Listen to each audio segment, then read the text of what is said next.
Welcome to the Six Figure Personal Stylist Podcast, the ultimate no BS business podcast for ambitious personal stylists ready to build a six-figure and beyond personal styling business.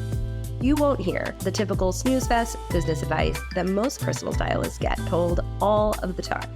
Nope, instead, I'll be sharing business building strategies that will help you create a killer personal brand, a cult following of loyal personal styling clients, and make a ton of cash while creating lasting style transformations for your clients. I'm Nicole Achi, your host and a former personal stylist of 14 years who built a lucrative styling business in 3 major cities, but only after spending years trying to crack the six-figure styling business code without burning out. And now I'm here to tell you how to do exactly the same. Let's get into it.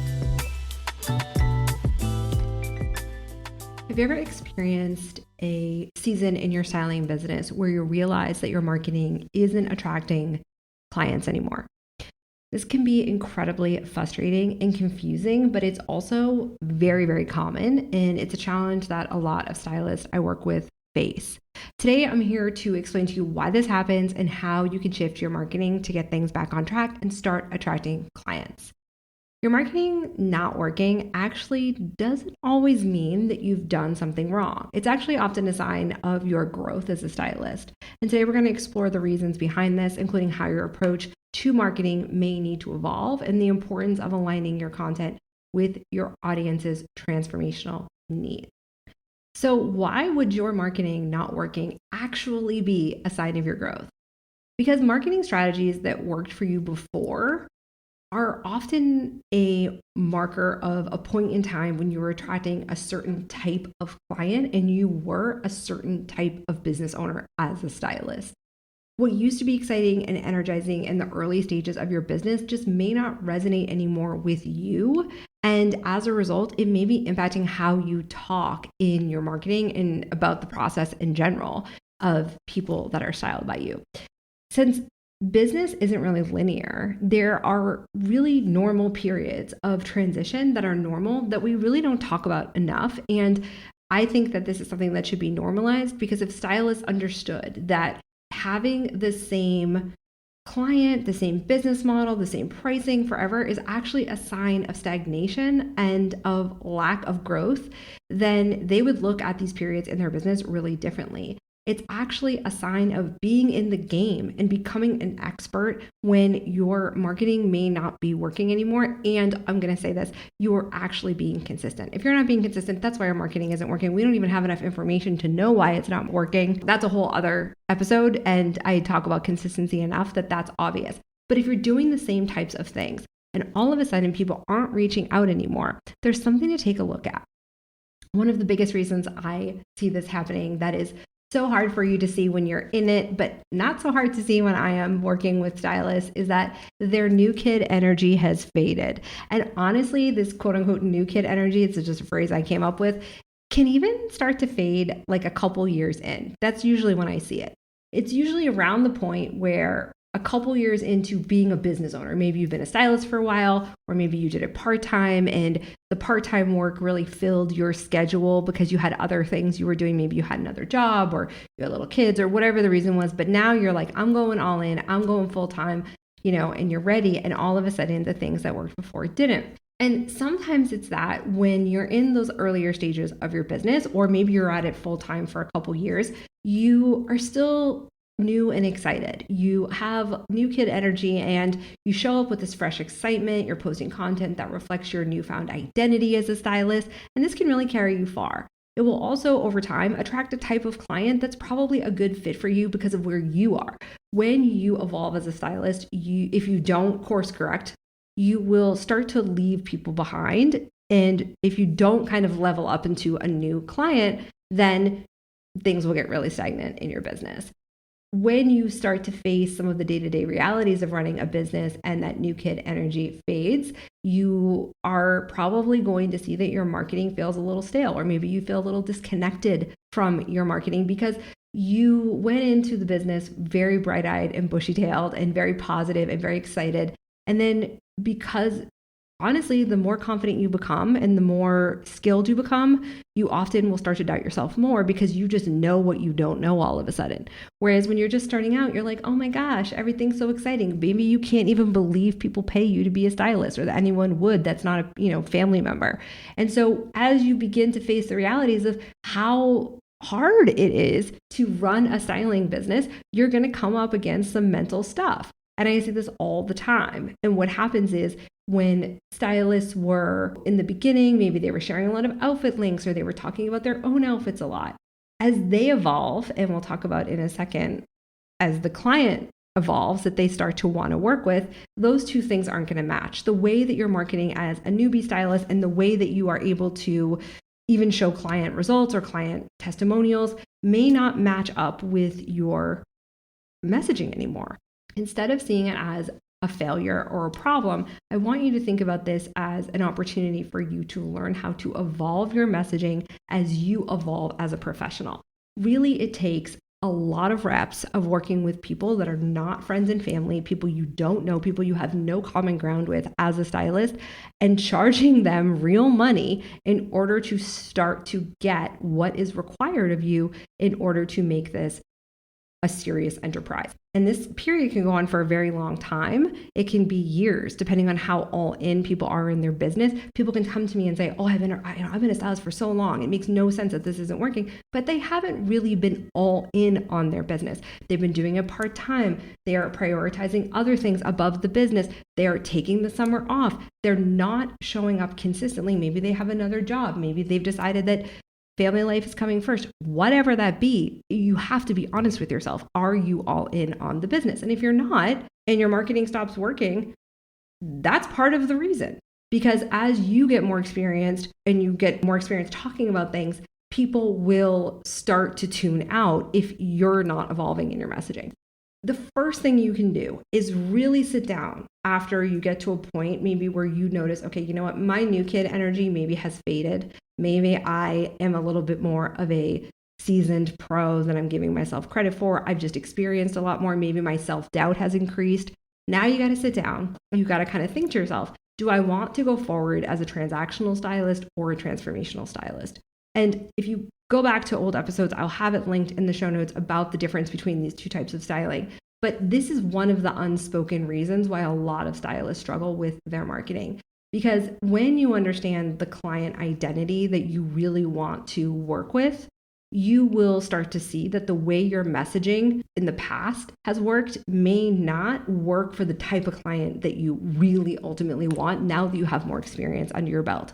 This happens with stylists also who are very experienced and we're doing really well, but because of things I talked about in earlier episodes about how the market has changed since COVID and how people look at personal stylists and what they expect from them, you'll also see that audiences have just burned out as a result of seeing so much clothing content and seeing stylists that are acting like influencers. No shade to influencers, as I always say here, but that is going to mean that they'll just go to the influencer who's free for the links if you're behaving in the same way as an influencer. When you understand the identity of the client that you want to work with, you will be in much greater control of your marketing messaging and getting results from that messaging. So when I'm creating a marketing strategy for my clients, either one-on-one or when we're working together in my income accelerator, I am always focused on the client that they want to work with identity. And I kind of act like the client in my responses to their marketing and their messaging or in my feedback to them.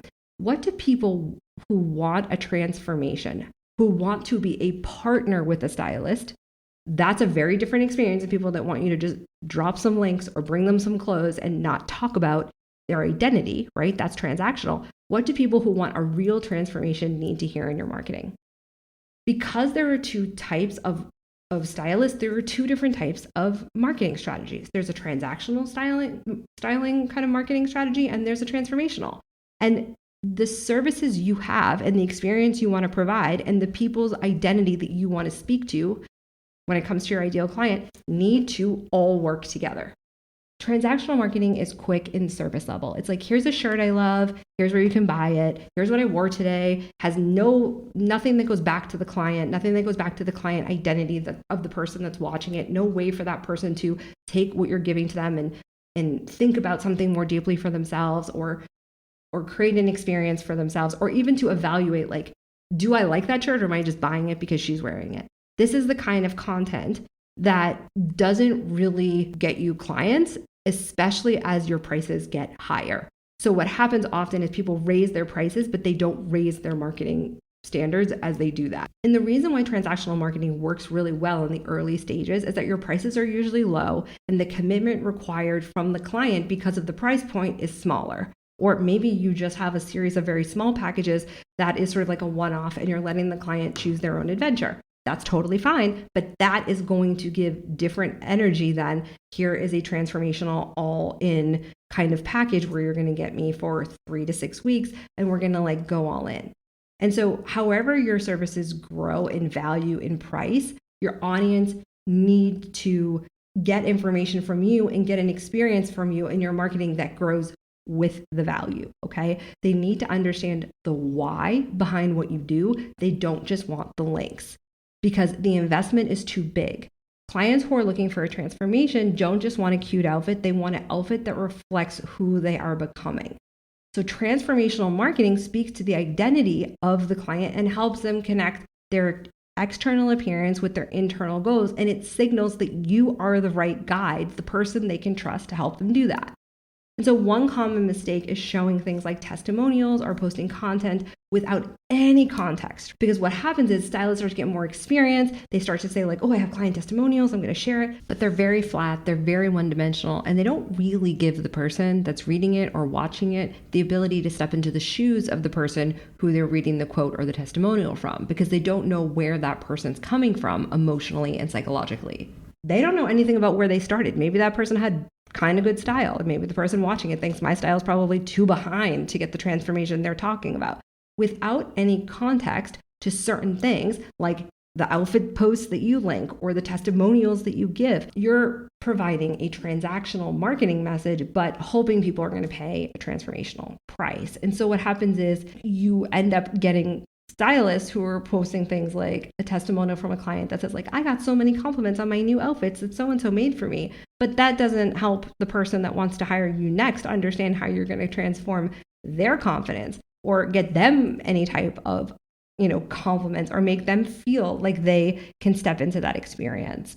So instead, you really want to work on providing deeper stories, deeper context to the outfits that you share of yourself. How can a client use maybe how you thought through your outfit that morning to think about or evaluate if that's something that they would want to wear if you're providing a link. I'm not against you providing a link, but it needs to be in service of something deeper and your clients having an original thought about that item. It cannot just be, oh, this stylist wore this, so I will wear this. And again, really good transformational stylists don't do this. I see very few people that I really consider in the game to be excellent transformational stylists doing this. This is a given, but it's when you're kind of going from that newbie, new kid energy into a more experienced stylist that I see that's getting lost in translation because people are thinking, well, it always worked for me before. Why doesn't it work now?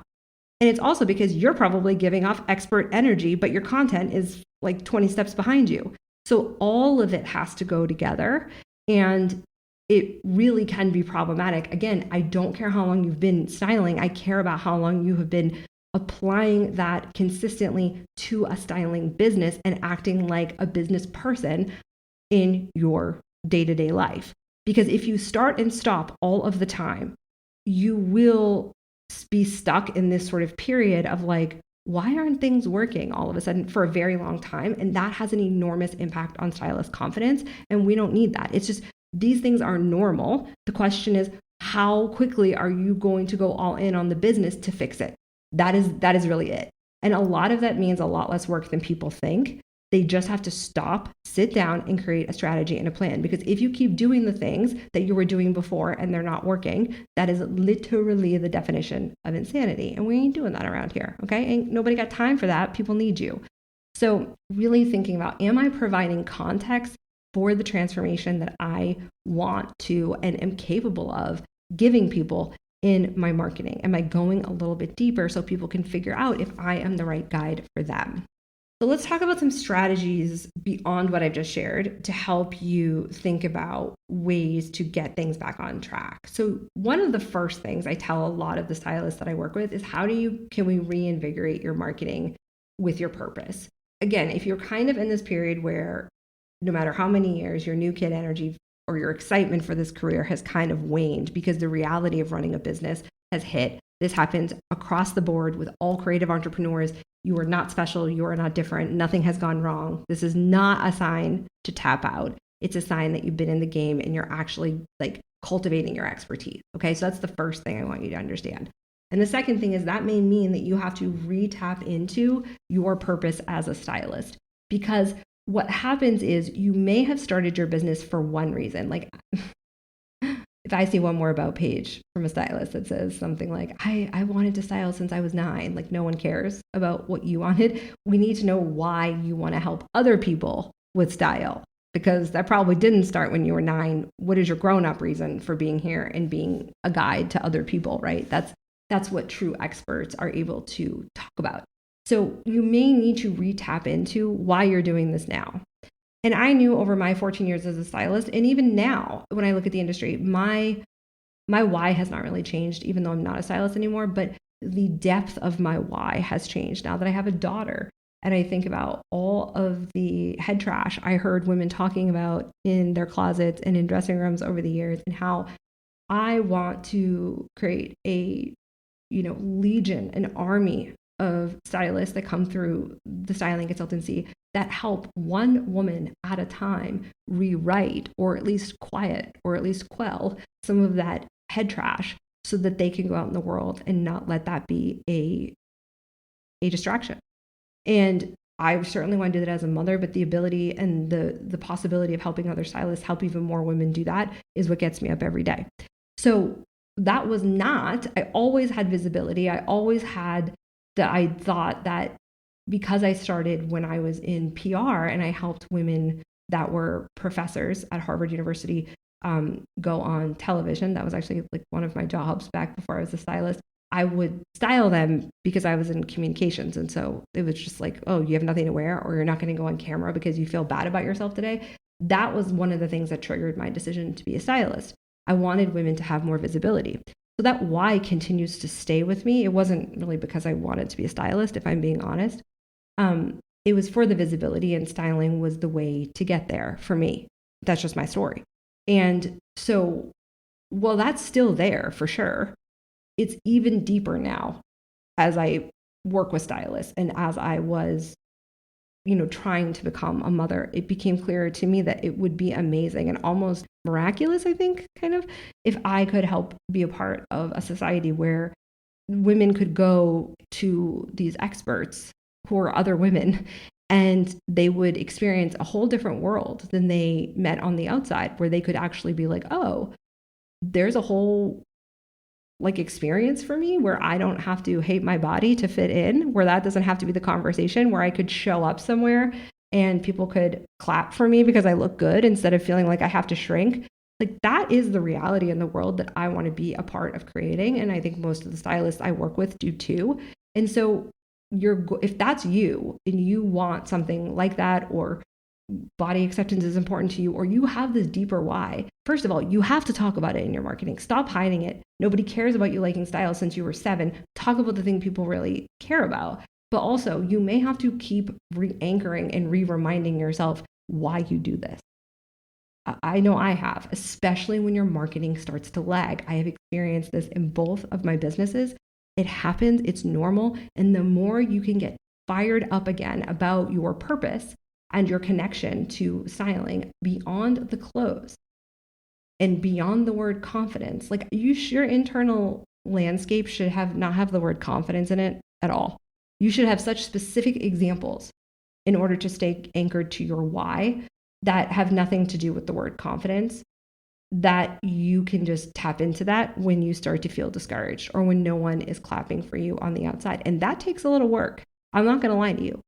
I do this exercise often, and I know as soon as I start to feel like, ooh, maybe I'm not getting the results I want, I get right back on the horse and I sit down with myself and I think, What is my deeper purpose? What is my why? How can I say it to myself in a different way? How can I give myself a different angle? How many ways can I think about the way this impacts the daily life of the stylist that I work with, but of their clients? Because if my stylists show up better, the world gets better, period. And I have to be the generator of that experience. That's how I think about my business. When you can think of it that way, you will be in a whole different headspace to create content, and it will be way more powerful, and you will stop thinking about what's happening to you in your business and instead think about what you can do for your business and for the people that it touches, even if they never hire you. And that is expertise. That is being the leader. That is being a businesswoman or man, period. That is one of the first pieces of advice I would give you. The second pieces of advice is really just looking and sitting down and looking at your own content and saying, like, did I get way too transactional here when I was promising a transformation? I see this with stylists. This is probably the thing that is the hardest to like get people to leave behind, is because I think, and this to me really is the sign of like a true expert in the styling industry is willing to sacrifice some of the comfort and the admiration and the likes and the validation that they get from the links and the tips and the tricks that do not lead to sales, because sales and how much money you bring in is a direct correlation to the level of transformation. Why? Because people that pay a lot of money or pay a significant amount or pay in a way that can actually allow you to survive truly value it. I'm not saying people can't get value out of styling services that don't make an investment, but the depth of the price reflects the depth of the desire of the client. So those two things are connected. The more you have people walking around in the world in outfits you created for them that they are so committed to because they're committed to something bigger than the clothes, which is usually the secret. When you have that, you can look in the mirror and say, like, I'm really doing it. I'm really walking the walk. I'm not just running a little styling business. I am changing lives. So you need to make sure that if that is your desire. Now, if it's not your desire, we need to talk about that. That is perfectly fine.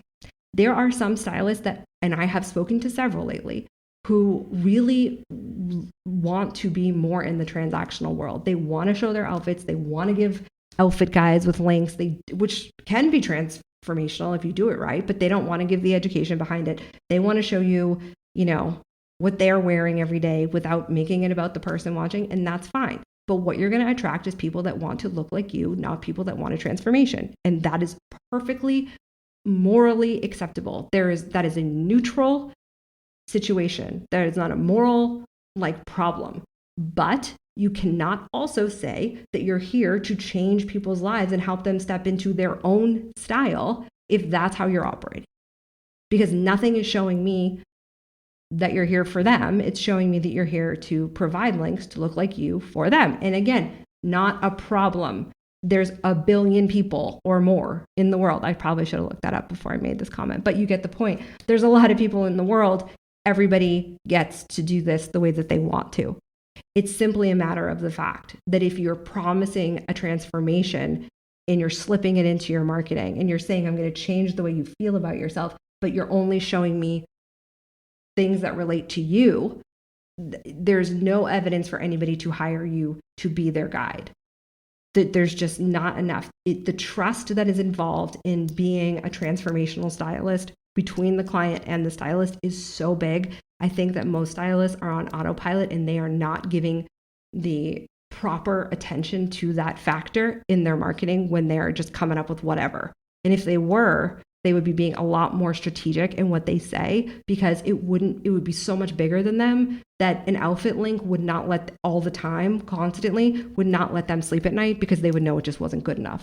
And so again, transactional personal styling has a place. It looks a lot more like influencing, and that is a business model. It's not the business model I teach. It's not the business model I'm a stand for, but I'm morally neutral towards it. It's fine. And this is where I think a lot of stylists don't sit down and think like, okay, how am I acting such that it's not working? What I hear a lot of stylists say is my audience just isn't there. People just aren't buying. It's the election. It's the economy. It's whatever. When I have all these other people over here that actually are making money and are making huge impact on people, The difference is people that blame outside circumstances don't look at their own behavior so they can get better as experts. And that's just the truth of it. So if you are unwilling to slow down and to try new things and be uncomfortable, because we're always uncomfortable when we do something new, then maybe transformational styling isn't right for you. And you should try to shift your marketing to more transactional so that the market and what you're saying can meet and you can find the right client for you. Another thing that happens during this period is a lot of stylists begin to doubt themselves and they start to notice places where they don't think they're as good as other stylists, or they get a little in their head.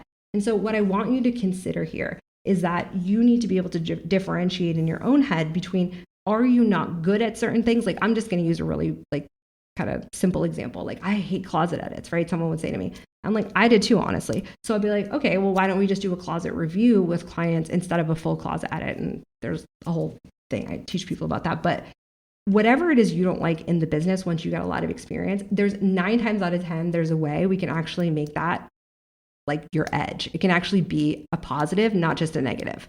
But so many stylists spend time comparing themselves to other people that it slows them down. And instead of sharpening the edges that make them different and unique by honoring their preferences as a stylist and figuring out other ways to get their client the result that they need to get in order to, fulfill their word, they doubt themselves. They don't sharpen their point of view. They water themselves down. They continue to compare themselves, and it just leaks their energy. And this is kind of what I was saying at the top of the episode when I said, like, your new kid energy has worn off. Even if you're not a new kid, it could just be your excitement, your enthusiasm, your passion. It just can't flourish when you're comparing yourself to other people and you're making yourself wrong for things that are actually the result of you getting better. Because as you get better, if you are not thinking of ways to make the service better, to make the client experience more elite, to shave things out that are just a waste of everybody's time, or you start to get to know your market like I did. And I had clients that were like so together and so high performing and functioning, they already had hired an organizer, or they had someone that helped them with all that stuff. They didn't have pieces in their closet that they didn't like anymore. There was a standard at a certain point in my career that I was calling in people that had standards for themselves that were so high that just wasn't a thing that they did. And if they did, it was the rare person, and it wasn't a big deal to do it for them. But I was calling in people, it became clear, that did not need a closet edit. It was a waste of everybody's time. So I just cut it. And so if I kept doing that with people and wasting their time, then that would have been a sign that I was not growing as an expert. There's some version of this with you and your business that after you've been in the game for a while, you need to stop and look at. And so instead of making that a problem, make it something you're proud of, that now you know enough about this industry to have opinions. And now you have enough information about the people you want to serve to make things better. And if it looks different than someone else, oh well. Because nobody truly knows what happens between a stylist and their client behind closed doors anyways. Trust me, whatever you're seeing on people's websites, they ain't doing it most of the time, so don't worry about that. Stay in your own lane and sharpen your perspective, sharpen your message. Don't water it down. That is going to be so helpful in these periods when you notice things aren't working. Last, I just want to remind you that you just might not be asking for the sale. Like, this is something that even I notice in my own content, and I have a very clear sales cycle in my business, and I have very clear messaging, and I have people that come to me at all different points, whether I'm launching or I'm not launching, because I'm so consistent in this podcast. But you still need to ask for the sale, and you need to ask for the sale in a way as you develop your own confidence as a person that sells publicly, because that's what marketing is. It's selling publicly, right? Whether you're selling the idea or the identity or that someone should hire you, there's a million ways you're making a sale as a stylist in your content, whether you realize it or not, right? And when you get good at selling in a way that reflects value, that actually the person can feel like you gave them the opportunity to work with you, and you have showed them and shifted them in some way that they got value from that sales message, your whole life changes. This is why I am so committed to teaching personal stylists through my business, because transformational stylists have to sell so much more than transactional stylists, in the sense that, like, you really need to get people in the right mental space and in a healthy identity space in order to get the best experience for them. And that means you have to sell a lot of different mental and identity shifts in your marketing in order to get the sale. And when you do that, everything changes for you. But if you're not saying, and you can hire me, and if you want this, then you're not selling. And people are not so smart or not so tuned in or dialed into your marketing that they're just going to figure it out. Some people will, and those will be people that are much closer to a buying decision than somebody who's still trying to figure that out. And what we want is our content to take them closer to a buying decision, whether that's a yes or a no in our content. This is stuff you want to learn. Get on the wait list for the next Income Accelerator because it is absolute gold when you know this and it changes your whole life. But in the meantime, do look over your content and say, like, am I ever asking for the sale? Particularly in videos that you are talking in. If you are putting it at the bottom of a Instagram post, for example, after at the bottom of like caption, people don't see the majority of your Instagram posts. So you're probably not really selling if that's where you're doing it. But if you are doing face to cam and you are not mentioning your offers and you're not weaving it into the conversation in some way, you're not selling. And you might not even know it. So that's something for you to do a little bit of an audit of your content with and kind of take a look. All of these things are really the mark of a pro. When things aren't working, it is not necessarily because you are a failure. And if that's how you look at your business, I want to invite you to look at it differently because all it's doing is slowing you down and it's not a reflection of reality. True experts, true pros, people that are fully invested in the experience of transformational styling are people that have to grow with their business just like you want your clients to grow. The mark of transformational styling is growth for the stylist, for the person getting styled, and for the business model as a whole. Now, that doesn't mean chaos all the time or making decisions that, require us to constantly be changing things. But growth is also uncomfortable. And you need to stay actually with something long enough to become truly great at it. And that's something I work on every day. In my opinion, no podcast is good enough. No Instagram post is good enough. I am always looking to get better. And that's why I am coached and why I invest so much money in being better, because I can't be a leader for other people if I'm not invested in being better. I have to be bad to get better, and you have to be bad to get better too. That's the game we're all playing as transformational service providers. Just be willing to gently look over what you've done in the past and reflect. Are you maybe not bringing your messaging with you as your expertise is developing? Because if that's the case, how very normal and human, and what an opportunity for you to switch your view from nothing is working to, wow, I am growing and I can't wait to step into the next version of myself and bring my marketing with me. Thank you so much for hanging out with me.